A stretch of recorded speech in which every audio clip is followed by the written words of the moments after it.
Okay, so this is going to talk about the development of the pharyngeal apparatus.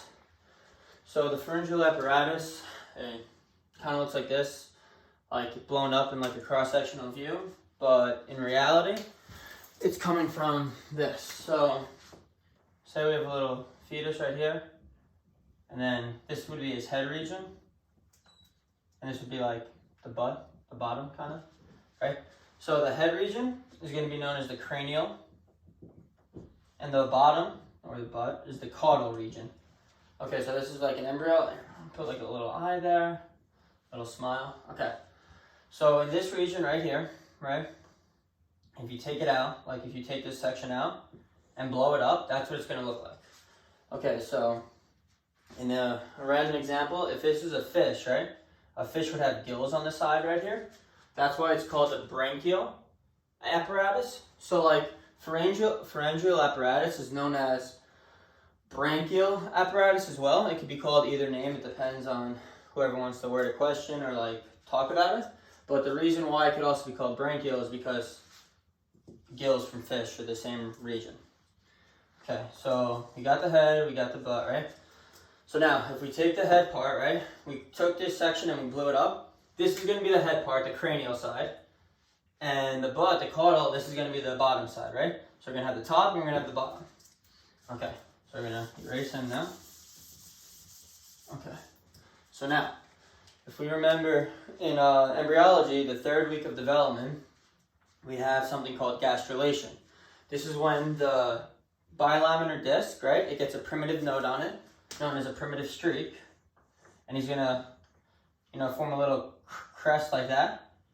That crest is going to form 3 lines. These 3 lines are known as the trilaminar disc. Here it is. Here's the trilaminar disc I drew.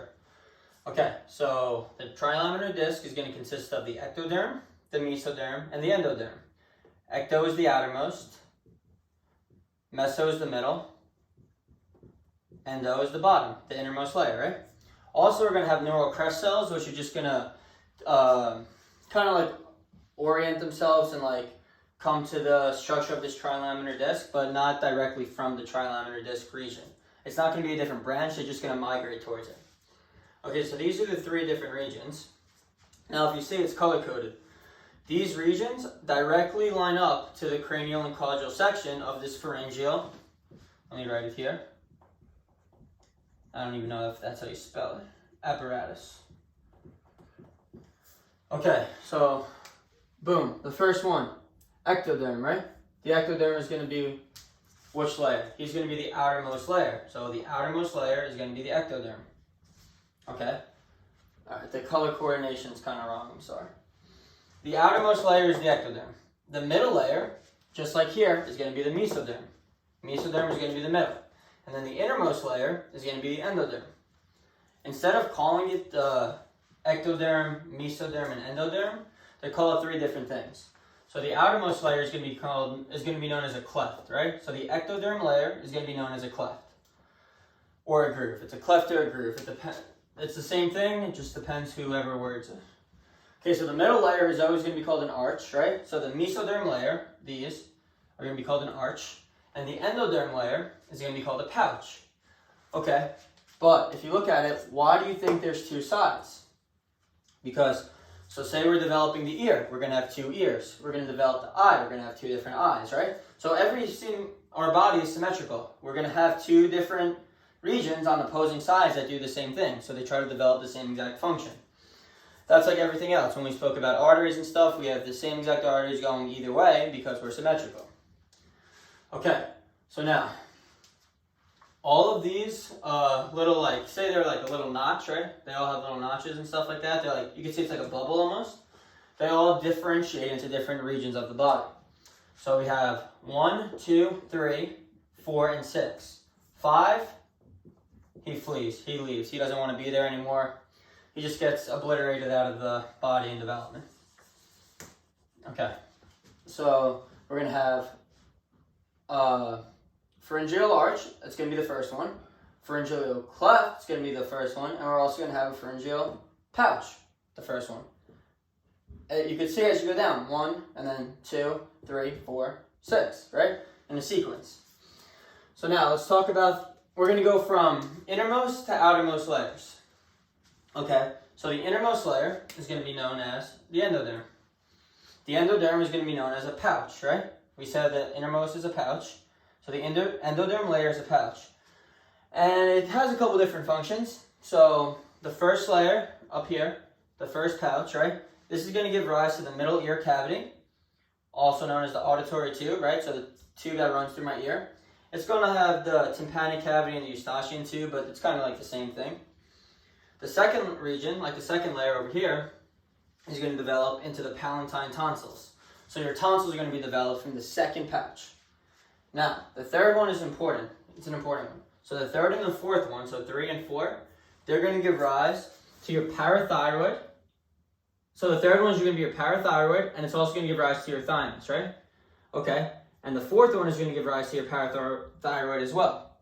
But in development, the body does like a little flip-flop. So the parathyroid, right, starts inferiorly, and the thymus is going to start a little anteriorly, like superiorly, I mean. He's going to go down into the neck region. When he goes down into the neck region, the fourth one, the parathyroid, comes back up into the superior region. So they kind of just like flip-flop. But that's like kind of too much for us to know right now. All we need to know is that the third one forms the parathyroid and the thymus. Very important to know the thymus comes from the third one. And the fourth one forms the parathyroid. A main disorder and syndrome that we have from this region is called Digeorge Syndrome. What is this syndrome? The body fails to form the third and fourth pouches, so we fail to form these two. If that happens, what's going to occur? We're not going to have a parathyroid, we're not going to have a thymus gland. If we don't have these glands, we're going to be prone to a lot of infections and disorders and diseases. Okay. Now, that's everything for the pouches and the endoderm. The sixth one doesn't really have any important function that we need to know. Okay, so now mesoderm. Actually, before I talk about mesoderm, it's important to know that this all is happening during the 4th week. Why the 4th week? Well, we said the trilominer disc is the 3rd week, or gastrulation. After this happens, we form to this section. This is going to be into the 4th week of development. So why is this important to like figure out? Because it's if a woman is pregnant and she doesn't really know and she's still like drinking alcohol or taking drugs, etc., right? She could cause severe damage to her child or to her baby via disrupting these little pouches, clefts, and arches, which could cause things like cleft palate, Digeorge syndrome that we spoke about, it could develop problems in their brain. Just a lot of different problems could happen in the 4th and 3rd week because of tetragens, such as alcohol, drugs, etc. Okay, so now, the middle region, the mesoderm, the arches. This is the most important one. It's going to be the most things too that I'm going to talk about here. So, the mesoderm, the first arch, right? Each single one of these arches are going to have their own nerve supply to them. So the first one is going to have the trigeminal nerve. The first one is going to be the trigeminal nerve. What is the trigeminal nerve? So tri for 3, trigeminal nerve, and he's cranial nerve 5. Okay, cranial nerve 5 has 3 different branches. He has V1, V2, and V3. This is an oculomotor.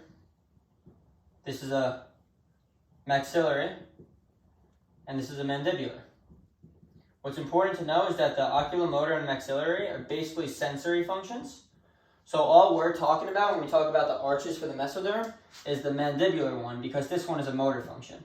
And motor functions is helping the body to produce motor, like moving your muscles, your face, etc., right? Chewing. So for the trigeminal nerve, we're going to only talk about the 3rd branch, so V3, the 3rd division, mandibular, the motor side. Okay, so let me take him out. Okay, so first arch, trigeminal nerve, right? 3rd branch. What is he going to form? So for the bones, he's going to form ossicles and malleus, or ossicles, which are going to form the malleus and the incus. Those are the bones of the middle ear, or the inner ear. He's also going to form the bones of the face, all of the bones of the face now. This is going to be the mandible, the maxilla, the zygomatic bone. He's also going to form muscles of mastification, so the muscles for chewing. What are these? The masseter, the temporalis, the medial pterygoid, the lateral pterygoid, the digastric, mylohyoid, tensor tympani, tensor villi palatini. Okay, so these are the muscles that are just helping us chew, right? They're all going to come from the first arch. Why? Because it's the nerve supply from the trigeminal nerve. I remember I spoke about the trigeminal nerve going into the parotid gland, right, over in the cheeks, and it stimulates certain functions. Well, if you could recall from that, if the parotid gland stimulates, these are the functions that it's going to stimulate. So that's why these bones and muscles are getting derived from it. Now, you have a syndrome. You have something called first arch syndrome, right? You're going to form, there's two different types. There's Treacher's-Collins syndrome and Pierre-Robin's. Treacher's-Collins syndrome is when the mandibular region, right, doesn't really develop too well, so all the faces around, all the bones around like this area of the face, and it's kind of sad to say, but it kind of looks like a gremlin look, or like, just like a really like sad like disorder. Also, Pierre-Robin syndrome, this is going to have a very small mouth, so someone's going to have a really small mouth with this syndrome, because their mandible doesn't really develop too well. Okay, so now, for the first arch, I'm going to also talk about how these bones are get developed. So, remember, this was week 4. This is towards the end of week 4, right? How the bones of the face are going to form my little face over here, right? He's a Cowboys fan, if you see that. Okay, so he needs Hox genes and retinoic acid. What are these guys going to do? Okay, so we have a couple different prominences, right? This is going to be what the face looks like before it develops into this. So we're going to have a frontal nasal prominence, right? He's going to be right here. The frontal nasal prominence, he's going to be the bridge of the nose. That's what he's going to form. He's going to form the bridge of the nose, and he's also going to form the medial lateral nasal prominences. What are those? So this is the frontal one, right? He's going to split into two. He's going to form a medial and a lateral for the right side, and medial and lateral. And he's also going to form a medial and lateral on the left side of the face. Okay, and they're medial and lateral what? Medial and lateral nasal prominences. Okay, so now you see I have two like little ridges on the sides. This light blue one, or this aqua blue one, is going to form the maxillary prominence. And this navy blue one is going to form the mandibular prominence. Okay, so how do these guys form this face over here? So, the medial two nasal prominences are going to fuse together, right? And when they fuse together, they're going to form the inner region of the nose. They're also going to form the philtrum.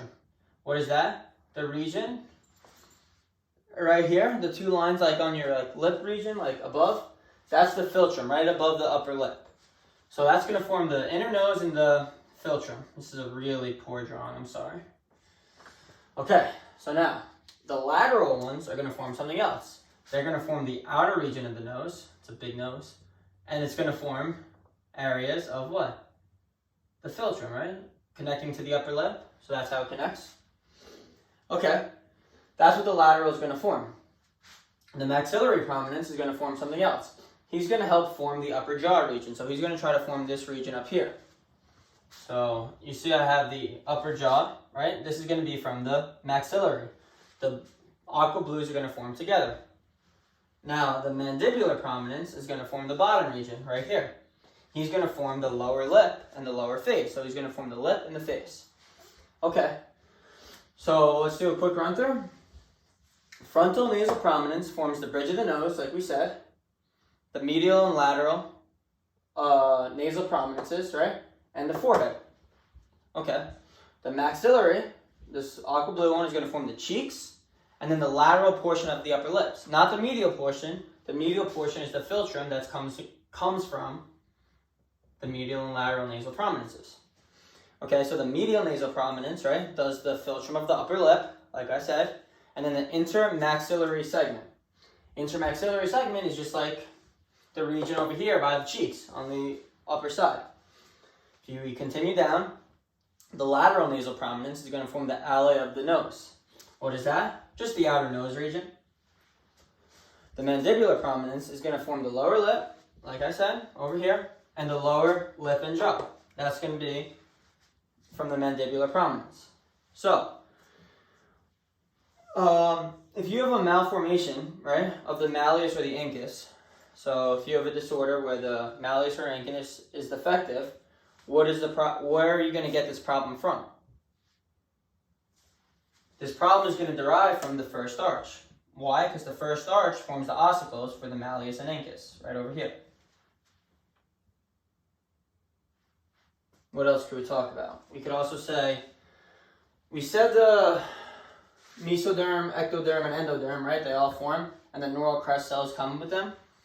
Well, here, the neural crest cells come with the Mesoderm, and they help form the forebrain, midbrain, and hindbrain. What do these neural crest cells form? These neural crest cells form this structure. They form these bones up here. If they form these bones, the problem with the tetragens, like I said, with alcohol and smoking, interferes with this development of the face. So that's why babies are born with either cleft palate, like lift palate, oblique palate, etc.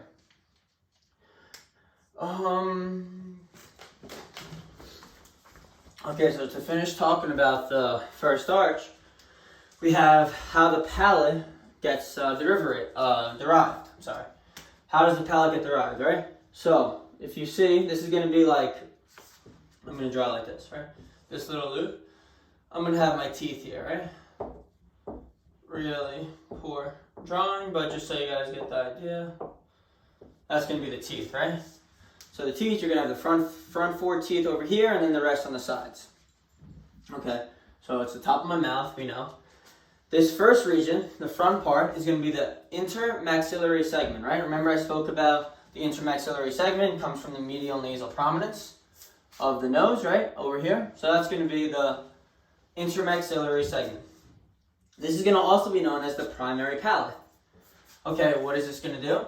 This is going to form this upper region, but it's going to combine with something else.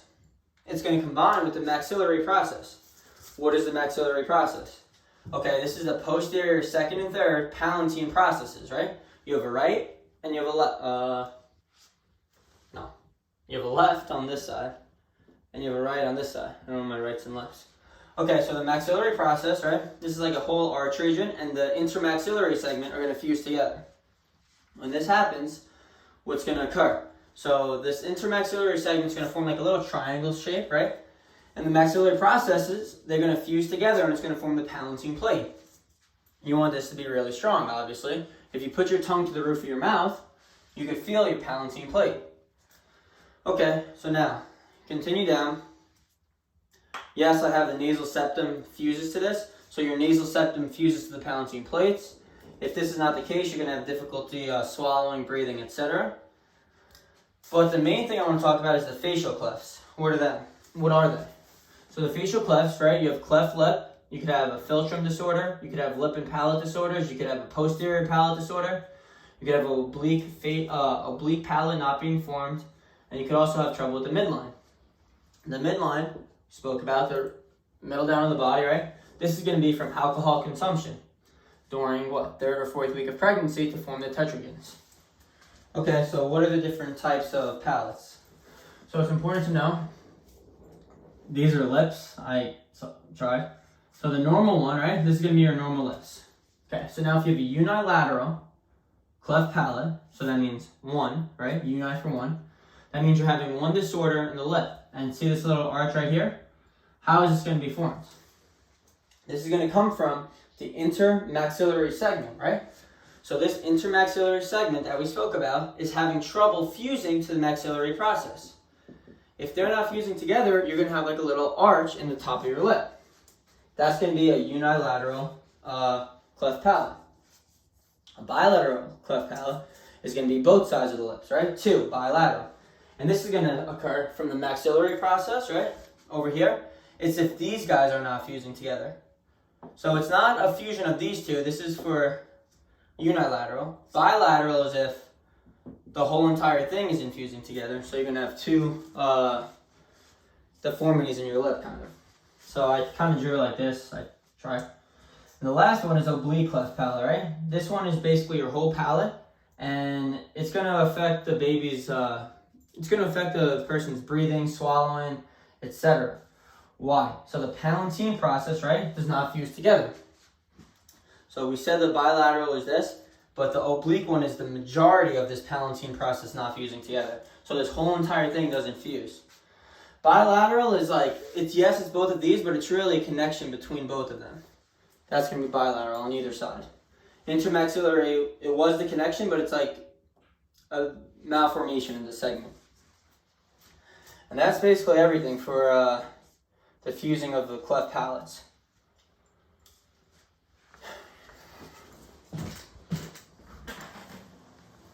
Okay, so that was everything from like the first arch. And now it kind of gets pretty easy. It's not as complicated. The second arch is going to form your facial nerve, right? Cranial nerve 7 is going to be your facial nerve. And this is going to be a motor nerve as well. He's going to form the muscles of facial expression. Okay, so smiling, frowning, laughing, right? Crying. These are your facial expressions. That's coming from the second arch. It's the muscles of facial expression, which are going to be the digastric, the stylohyoid, stapedius, right? It's also going to form bones. It's going to form the stapes, which is an ossicle in the inner ear. So now you know the three ossicles. Malleus, incus, first arch. Stapes, third arch. Okay. So now, you're also going to form the lesser horn. You're going to form the upper body of the hyoid bone. Okay? That's all going to be the second arch. Not too much. The third arch is going to be cranial nerve 9, glossopharyngeal. Glosso for tongue, pharyngeal for pharynx. So the tongue and the pharynx are going to be formed from the third arch. This is going to also form the lower body of the hyoid bone. Okay, so third arch is glossopharyngeal. Cranial nerve 9. The last one, cranial nerve 10, is going to be the fourth and sixth arch. So remember we said the fifth arch fled away? So when he fled, the fourth and sixth arch wanted to become neighbors, so they just became friends. And they formed the vagus nerve, the vagus nerve runs through them, and they form the laryngeal cartilage and the laryngeal muscles. That's all we need to really know for the fourth and sixth arch. Now, we're going from endo to ecto. So we did endoderm, we did mesoderm. Now let's finish it off with ectoderm. So ectoderm is basically just the clefts, right? Ectoderm is the outermost region. Clefts are grooves, we said. Depends what people want to say. Test makers. Okay, so the first one is the external auditory meatus. So similar to what we said over here, the middle ear canal, the eustachian tube, auditory tube, right? But now this is just going to be the external auditory meatus. The second, third, and fourth one, right? You don't really want them to develop, but at birth they kind of develop. The second one overlaps the third and the fourth one. So like this one comes over and joins to these, right? Squishes them together. When that happens, it's going to grow and it's going to form the cervical sinus. You kind of want it to get obliterated, but if it doesn't, what's going to happen? You're going to form a lateral cervical cyst. So you're going to form a cyst in your neck region. So if you have one in the outside part, it's going to be called an external branchial systole. And if you have one in the inside region, you're going to get the internal branchial systole. So this is kind of like a disorder that, I don't know, I think you could have surgery for it, but... So that's going to just come from the clefts of the grooves. So you're going to have external auditory meatus from 1, and then 2, see how I have an overlap of 3 and 4? It jumps across, he fuses them together, and he's going to form the cervical sinus. Hopefully it gets obliterated. How does it get obliterated? So if I have like this, right? 2, 3, 4. This second one, right, comes like that. It forms a little tree-like structure. What happens when you're growing? It might not be in the video. Second, third, fourth, right? This little tree-like structure. When the body's growing, this kind of fills in and it fuses to the rest of the, Pharyngeal apparatus. And it goes away, it gets obliterated. That was the cervical sinus. So that's everything about pharyngeal apparatus that I really know about and how to talk about. So, hope it helped.